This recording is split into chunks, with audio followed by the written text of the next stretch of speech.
Miss Inonge shares that her childhood challenges shaped her pursuit for perfection. She shared that the neglect that she experienced during childhood has actually made her anxious as an adult and forced her to strive for perfection and independence. Thank you so much, Miss Inonge, for joining us on the show today. Thank you. So glad to be on the show. Thank you so much for Thank having you. me. It's a pleasure. I guess we can just start your conversation with what can you take us from where it Yeah. started and up until where we are right now? Okay, so I'm currently a master's student. I'm 23 years old and I'm based in South Africa. But all through my life, I've been traveling a lot. So I was born in Botswana by Zambian parents. Then we moved to South Africa. So there was a lot of traveling during my childhood. And I'm an eldest daughter, and I have two younger siblings. And unfortunately, my youngest brother has cerebral palsy.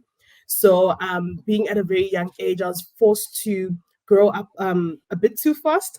I didn't really have a chance to be a child.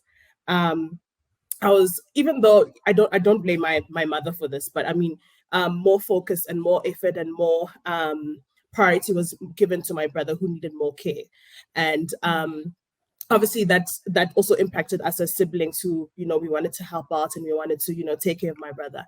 And although that was fun at the time, I didn't realize it would have uh, not negative consequences, but it would have consequences growing up as an adult. And I guess that's basically where my anxiety stemmed from, because there was a little bit of childhood neglect.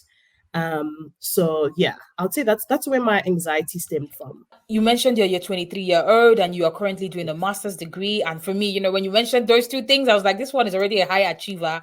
As someone who is a high, as someone who is a high achiever, is it difficult for you to always operate at your most, like at that level of productivity and excellence because of the kind of anxiety you have? Or is it your anxiety that forces you to actually operate on that level? So I'll say it's a bit of both. I would say I work very, very well under pressure, but procrastination is the one that leads me up to that point. So for example, I'll have a task and I'll leave it up to last minute and I'll stress about it and not do anything about it. But then when it comes time to submit it, let's say the deadline is tomorrow, I will work very, very well under pressure. So yeah, that's me. It's a bit of both. I think what you're saying really would resonate with a lot of people, especially waiting to the last minute and doing it or dealing with Yeah. anxiety. And when the pressure comes is Yeah. when you feel like you can do it. But I also want to just divert a bit into the relationship aspect. I know that work and life, Yeah. it's like things that work entertainmentally, we do it together. How has this high functioning anxiety affected your relationships?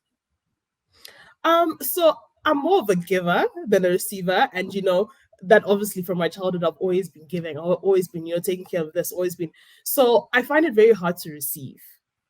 I'm always in, like, how they say, in my masculine energy, never in my feminine energy. I'm only now learning how to be like feminine, how to learn how to receive, because I'm also deserving of the love that I give out. Absolutely. Because every time I always think about, okay, how can I solution? I'm a very solution driven person. I think about solutions. I hardly leave solutions for other people or problem solving to other people. That's my default. Okay, let me try and find the solution to this problem. I remember also in the conversation we had, you had shared that the way of high functioning anxiety also presents itself in relationship is that you have like a Hmm. anxious attachment style. You're not able to deal with conflict when they come up. Can you talk a little Yeah. bit more about how you deal with that? And also, lastly, in Hmm. regards to how this high functioning anxiety also affects your life, because you had also mentioned that Hmm. you are constantly worried about the future. You isolate Yeah. yourself sometimes. I feel like I would want us to, get into depth in those aspects as well. Okay, so yeah, anxious attachment style, very, very feeling very insecure in the relationship, especially very emotionally insecure. And it's something that I've really had to learn. And conflict resolution is just, yeah, thinking that you're always right all the time, thinking that you're always right all the time. And then when you feel that you're wrong, you give the other person like the silent treatment, which is very, very, very unhealthy coping mechanism. And you expect them to come back to you. Expect them to, like, let's say, apologize to you, expect them to come and for them to be to be your emotional safety. It has really affected like daily life. So my thinking, I overthink a lot.